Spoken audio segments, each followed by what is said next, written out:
Bab 9. Sakit. Gaston keluar kamar setelah mandi dan memakai pakaian rapi untuk berangkat kerja. Sementara Dara masih sibuk menyiapkan makanan dan membersihkan dapur. Gaston duduk dan menikmati makanan yang tersuguh di hadapannya tanpa bersuara. Keduanya masih sama-sama tegang dan belum terbiasa dengan status baru mereka. Nyonya Mariam datang dan memecah keheningan. "Gaston, bagaimana bisa kamu makan sendiri?" tanya beliau. "Bisa gimana maksud mama? Kan emang sejak umur 3 tahun aku udah bisa makan sendiri," sangkal Gaston. "Bukan itu yang mama maksud. Tapi bagaimana kamu bisa makan sendiri sementara kamu tidak mengajak istrimu makan? Dan dia masih melakukan pekerjaan lain." "Mungkin dia belum lapar kali, Mak." "Kalau udah lapar pasti juga makan sendiri," jawab Gaston dengan enteng. "Gaston, kenapa kamu itu tidak pernah bisa serius? Dia itu istri kamu," tegur Nyonya Mariam. "Salah mama sendiri, terlalu buru-buru nikahin Gaston sama dia. Aku kan belum siap." Pria itu masih saja malas. "Belum siap? Kamu ingat berapa usia kamu? Dan sikap kamu ini juga tidak sesuai dengan usiamu yang sudah matang," tegasnya Mariam. "Sudah lama, ini masih pagi." Gaston tidak mau berdebat karena masalah ini. "Lagian kenapa mama masih di sini? Kan aku udah nikah," bantah Gaston. Nyonya Mariam teringat ucapannya sendiri bahwa dia pernah memberi Gaston pilihan untuk menikah dengan Dara atau dia akan ikut tinggal di rumah Gaston. "Nanti siang mama akan pulang, tapi ingatlah, mama sangat menunggu kehamilan Dara," tugasnya Nyonya Mariam. Gaston menanggapinya dengan enteng. Keduanya akhirnya melanjutkan sarapan dan kembali ke aktivitas masing-masing. Dan sejak hari itu, Gaston meminta mamanya agar tidak sering-sering menginap dan mengatur rumah tangganya.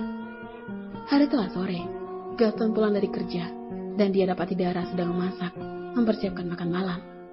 Pria itu tidak menyapanya begitu pun Dara.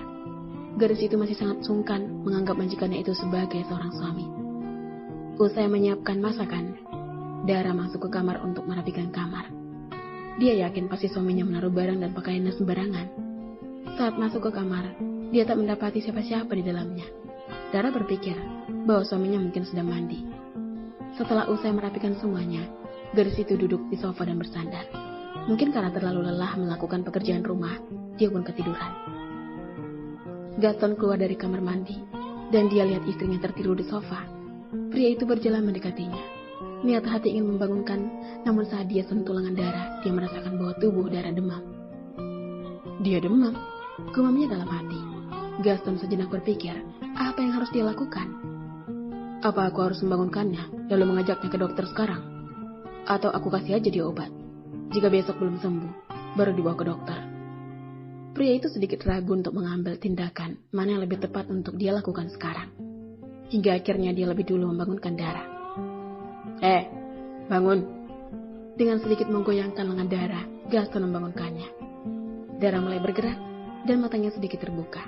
Namun kepalanya terasa pusing, sehingga berat untuk diangkat. "Mau dikasih obat atau dibawa ke dokter?" tanya Gaston datar.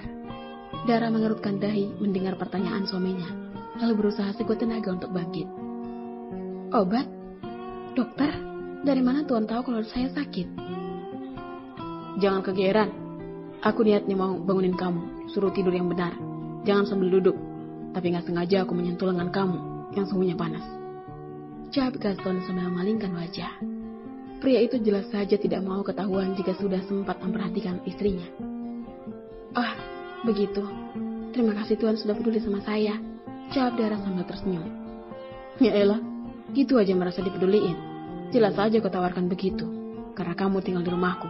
Kalau ada apa-apa sama kamu, kan nanti aku juga yang repot," saut Gaston dengan nada tenyalnya. Dara mengembuskan nafas kasar, karena rupanya suaminya tersebut masih menganggapnya dirinya sama. "Ya sudah, jangan kebanyakan mikir. Mau dikasih obat atau dibawa ke dokter? Yang jelas, aku gak mau kena omel mama lagi karena dianggap tidak peduli sama kamu," tugas Gaston. "Minum obat saja, nanti juga sembuh." "Ya sudah, cari aja di kotak obat. Aku gak tahu mana yang buat demam. Tapi makan sana dulu sebelum minum obat," titah Gaston, yang terdengar arogan, tapi sebenarnya memperhatikan walaupun dia berdalih bahwa semua dilakukan agar tidak mendapat omelan sang mama. Dara berusaha bangkit dan mengambil obat sendiri. sementara Gaston hanya duduk memperhatikan dari kejauhan.